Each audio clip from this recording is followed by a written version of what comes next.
Assalamualaikum warahmatullahi wabarakatuh. Halo anak-anak semua, apa kabar? Semoga anak-anak semua dalam keadaan sehat. Baik, pada hari ini kita akan mempelajari mata pelajaran terus kita mempelajari bila kita berdoa lagi. Selesai.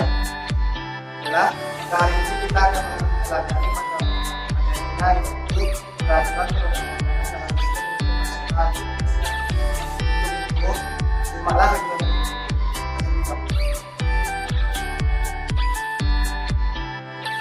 Baik Ananda semua, hari ini kita membahas materi tentang tata urutan peraturan perundang-undangan dalam sistem hukum nasional di Indonesia.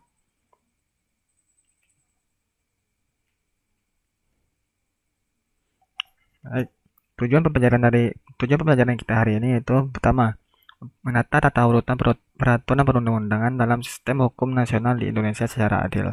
Yang kedua, memperjelas konsepsi tata urutan perundang-undangan sesuai dengan Undang-Undang Dasar Negara Republik Indonesia tahun 1945. Memahami tata urutan peraturan perundang-undangan dalam sistem hukum nasional di Indonesia. Selanjutnya, keempat, mendemonstrasikan peran sebagai penyusun tata urutan perundang-undangan. Berikut beberapa pengertian peraturan perundang-undangan dari beberapa tokoh. Yang pertama yaitu Bagirmanan, yang menyatakan bahwa peraturan perundang-undangan adalah setiap putusan tertulis yang dibuat, ditetapkan, dan dikeluarkan oleh lembaga dan atau pejabat negara yang mempunyai fungsi legislatif sesuai dengan tata cara yang berlaku. Selanjutnya, menurut Suhino, yang menyatakan bahwa peraturan perundang-undangan memiliki beberapa makna. Yang pertama, proses atau tata cara pembentukan perundang-undangan dari jenis tingkat tertinggi sampai tingkat terendah. Yang kedua, keseluruhan produk peraturan perundang-undangan tersebut. Selanjutnya, menurut Hamid S. Atamimi menyatakan bahwa peraturan perundang-undangan sebagai semua aturan hukum yang dibentuk oleh semua tingkat lembaga dalam bentuk tertentu. Kita lanjut selanjutnya yaitu makna tata urutan peraturan. Yang pertama, makna tata urutan peraturan ada tiga.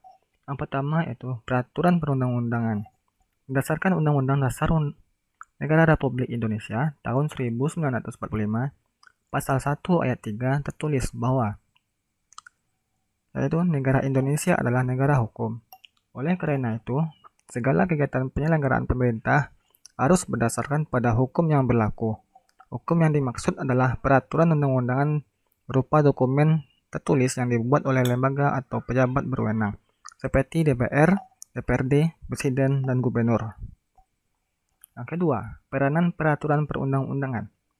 Alasan penting peranannya perundang-undangan bagi negara yaitu menurut Bagirmanan antara lain merupakan kaidah hukum yang mudah dikenal, mudah diketemukan, dan mudah ditelusuri. Memberikan kepastian hukum yang lebih nyata karena kaidah dalam peraturan perundang-undangan mudah diidentifikasi dan ditemukan kembali. Ketiga, adanya struktur dan sistematika yang lebih jelas.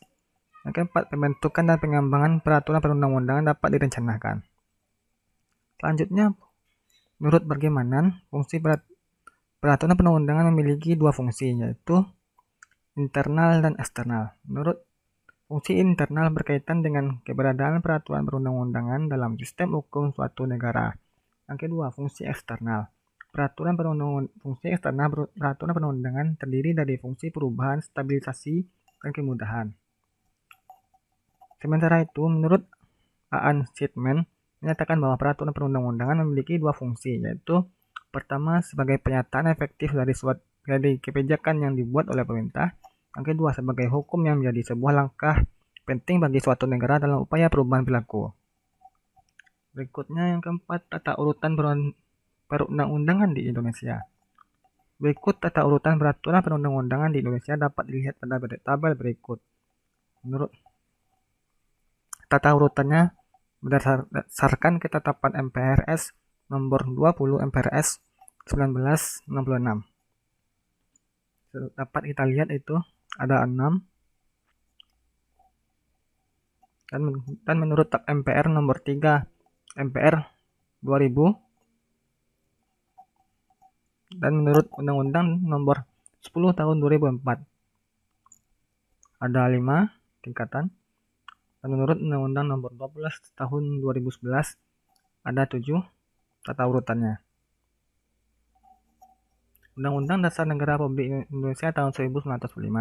Undang-Undang Dasar Republik Indonesia tahun 1945 merupakan dasar hukum tertinggi di Indonesia yang dijadikan sebagai acuan dalam pembuatan peraturan lain di bawahnya.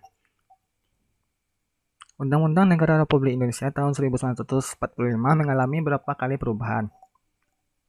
Materi muatan yang terkandung dalam Undang-Undang Negara Republik Indonesia tahun 1945 antara lain sebagai berikut. Yang pertama, memuat ketentuan-ketentuan susunan organisasi negara dan pemerintah. Yang kedua, memuat ketentuan tentang rakyat. Ketiga, memuat ketentuan yang berkaitan dengan identitas negara, seperti bahasa, lambang, dan bendera. Keempat, memuat jaminan terhadap hak-hak asasi manusia dan hak serta kewajiban sebagai warga negara. Kelima, memuat susunan ketatanegaraan suatu negara yang bersifat fundamental. Keenam, memuat pembagian dan batasan kekuasaan atau tugas ketatanegaraan yang bersifat fundamental. Selanjutnya, ketetapan MPR. Ketetapan MPR adalah sebuah produk legislatif yang merupakan keputusan musyawarah, baik yang berlaku di dalam majelis maupun yang berlaku di luar majelis.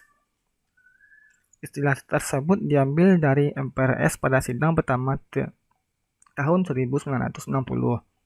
Sebagai sumber hukum, isi dari ketetapan MPR antara lain sebagai berikut. Yang pertama, memuat garis-garis besar dalam bidang legislatif dilaksanakan dengan undang-undang. Kedua, memuat garis besar haluan negara atau GBHN dalam bidang eksekutif dilaksanakan dengan keputusan presiden. Adapun 3 hal yang harus diatur dalam ketetapan MPR yaitu: pertama, memperinci secara lebih lanjut aturan yang tercantum dalam batang tubuh Undang-Undang Dasar Negara Republik Indonesia tahun 1945. Kedua, menjadi tempat perwujudan norma hukum yang berasal dari hukum dasar tidak tertulis dalam aturan tertulis. Ketiga, menjadi pelengkap aturan dasar yang tercantum dalam batang tubuh Undang-Undang Dasar Negara Republik Indonesia tahun 1945.